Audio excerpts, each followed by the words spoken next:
Reporting live from Chester's headquarters, a top-level source has revealed that Andrews 92 is attempting a hostile takeover. They are exiting the building right now. Let's take a look. Are the allegations true? Is this a hostile takeover?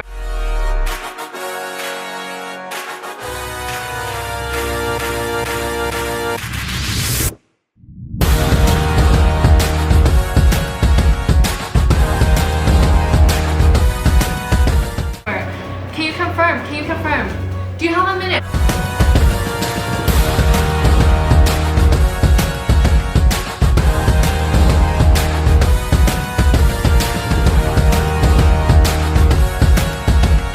One question.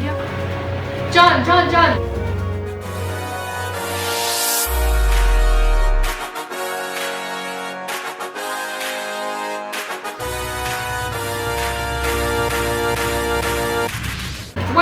One question.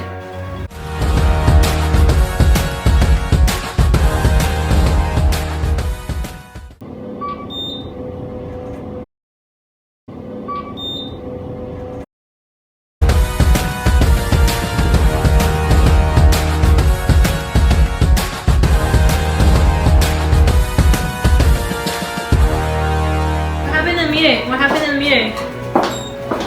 One question.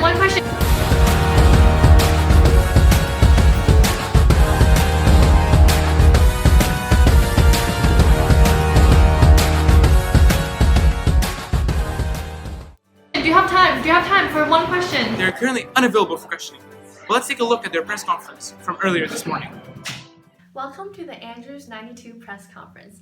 Greetings, incoming management team. My name is Michelle Yee and I am the COO of Andrews 92. My colleagues and I are very proud to present you with a highly innovative and financially sound company that is one of the leaders in its industry.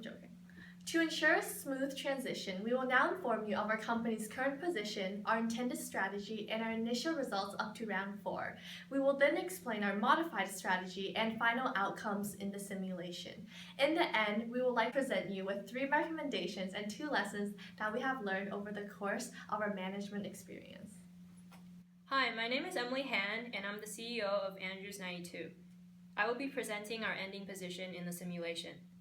Andrews 92 achieved first place in ROS, first place in contribution margin, first place in market capitalization, first place in overall consumer awareness, first place in consumer accessibility, second place in stock price, second in earnings per share, second in final score relative, second in cumulative profit, and second in overall market share.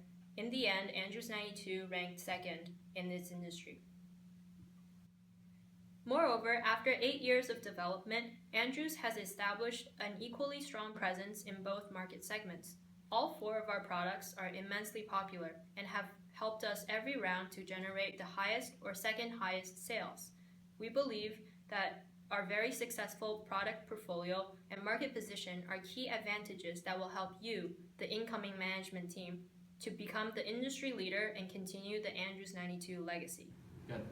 Hi, I'm Chuya Jing and I'm the current CMO of Andrews 92 and I'm here to tell you about our intended strategy. Overall, Andrews 92 adopted a broad differentiator strategy as the basis of our corporate strategy. This means that we will establish strong presence in both market segments and will be actively modifying or introducing new products to secure our market share and customer base. We plan to release at least 1 new product every round due to a year-long wait for R&D capacity and automation order. We want to stay ahead of the competition by capturing a large market share early on, making it harder for other companies to grow and compete with us in the future. We were also committed to invest heavily in promotion and sales to achieve the highest scores in both customer awareness and accessibility. With excellent products and exceptionally high awareness and accessibility, our price will be higher than average, allowing us a higher contribution margin. Specifically in low-tech, we plan to adjust our products every 2 to 3 rounds, ideally letting it drift from an ideal spot of the circle to an upper left position after 2 rounds. This allowed our products to be around the ideal age popular among low-tech consumers. We intend to maintain a $2 million promotion budget and a $2 million sales budget for each of our products. This was one of the main competitive advantages for Andrews 92. In round 2, we started investing heavily in TQM, especially in benchmarking. which helped us reduce admin costs and those that help reduce material costs, including CPI systems, as well as GEMI, TQEM sustainability initiatives. We priced at $34.39 and not lowering this price until absolutely necessary. Specifically in high tech, we plan to introduce a new product every round to take advantage of the optimum age of 0. We intended to maintain high investments in promotion and sales to gain this competitive advantage. We want to expand capacity quickly to accommodate the annual high tech market growth of around 20%. Confident in our products, we priced at $45. Our initial strategy worked very well in the first few rounds, and the company achieved first place in rounds 1, 2, and 3. However, in round 4, the company miscalculated product demand and made the round's decisions based on unrealistic projections of income. Our sales were very low compared to our estimations, and we were left with more than $44 million worth of unsold inventory, along with heavy investments in capacity, automation, and TQM, which totaled up to $26.6 million. Andrews received almost $35 million in emergency loans. Andrews was also surpassed by Chester during this round, falling from first place to second. Hi, I'm John Gonst. I'm the current CPO of Andrews 92. This sudden turn of events was surprising to the whole management team, and we decided to make conservative decisions for round 5 to prevent Andrews from falling behind even more. We were forced to lower our low-tech product Abel's price from $34.48 to $29.98 in order to ensure high sales. Note that the dramatic decrease of Acorn's price in 2018 was mainly due to its transition from high-tech to low-tech after 2 years of introduction. Total investment in TQM, as shown on the graph, was cut to pay back the emergency loan. We also limited plant improvement expenditures to merely $1.4 million, a 95% decrease from the previous round. When we made decisions for round 5, the team realized that our initial strategy was working well. It was not until our mistaken forecasting that disrupted the company's fast growth. Therefore, our strategy only needed minor adjustments. Andrews continued to pursue the broad differentiator strategy and maintain a strong presence in both high and low tech segments. We continued to update our products to keep pace with the market and achieve high customer survey scores. To maintain our competitive advantage of having high quality products, Andrews continued to invest $4 million in promotion and sales for each of our products.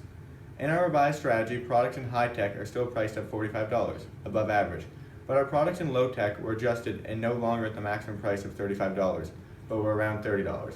We do not plan to raise these prices back to the original level. The tactic of expanding capacity as demand grows was replaced because at the end of round 4, Andrews had the highest total production capacity, and we felt that with cutbacks on production, the existing capacity was more than sufficient. Instead, the company looked to invest more aggressively in automation. The goal is to increase our contribution margin by saving labor costs. This was effective as Andrews' average contribution margin increased from 28.9% in round 4 to 34.2% in round 5. The last adjustment to our strategy is that instead of raising money from issuing stock, which diluted our stock price and led to low earnings per share, Andrews turned to long-term debt to raise investment capital. After paying back the emergency loan, Andrews' leverage was at 1.6, relatively low compared to the industry average of 2. This meant that the company could afford to take more loans. True to our corporate strategy of being a broad differentiator, Andrews scored very high in overall product positioning, reliability, awareness, accessibility, customer service score, plant utilization, and contribution margin. These successes helped Andrews claim second overall in our industry with a final score relative of 92.9. That's less than 3 points behind the leading first place. The revised strategy worked well for Andrews 92. From these graphs, it is evident that the company fully recovered from 2020 when we received $34 million in emergency loans. We did lose some market share, about 4% decrease from our highest point compared to the final round results. But the company's fast-growing ROS and contribution margin have made up for those lost profits. In summary, our initial strategy, along with a few modifications, have helped Andrews succeed. Andrews currently reports the highest ROS and contribution margin in the industry, as well as the highest market capitalization. My name is Joshua Keogh, the current CFO of Andrews 92. At this point in the presentation, we would like to share some of our recommendations for the company's future operations. To further increase market share and profits, we suggest that the incoming management team take out long-term debt to introduce a fifth product that will compete in high-tech. We suggest positioning the fifth product in the high-tech market due to the increasing demand for high-tech products. Holding 3 well-positioned and well-marketed products in the high-tech market will allow Andrews to begin dominating the high-tech market. In the high-tech segment, variable costs will increase by approximately $20. Variable costs also increase by about $2 every round in order to position high-tech products at each ideal position. To account for this, the incoming management team should invest aggressively into TQM in order to lower these variable costs and increase the company's contribution margin. Our last recommendation for the incoming management team is to analyze each round's fast-track reports carefully in order to predict our competitors' next moves. Company decisions should never be made blindly or without consideration of market trends and the competitor's strategy.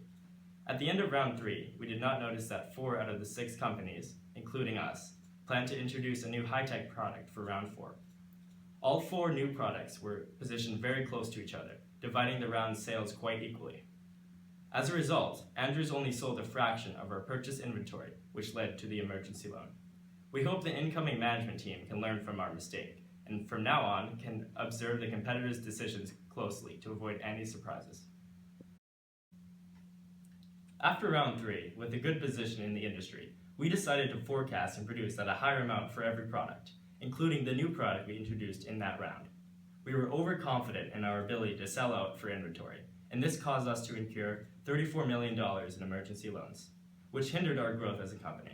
If we were to anticipate the changes that occurred in the industry and were more conservative as a result, we could have held a much stronger position in the industry. Our management team learned that it is worthwhile to invest in automation every single round, especially when there is sufficient capital to raise automation levels by a whole point, as it directly decreases labor costs by more than $1. We found that this is a quicker and more effective cost reduction method compared to percentage decreases offered by TQM. In recognition of the benefits of automation early on, our team raised both low-tech products automation levels to 10, which we believe will be a significant advantage for Andrews 92 in the future. We would like to wish the incoming management team the best of luck with the company as we move on to new opportunities. We believe that we've provided a solid baseline for what could be a multi-billion-dollar company with the implementation of a solid strategy and effective execution. Good luck, and remember to take Chester down no matter what.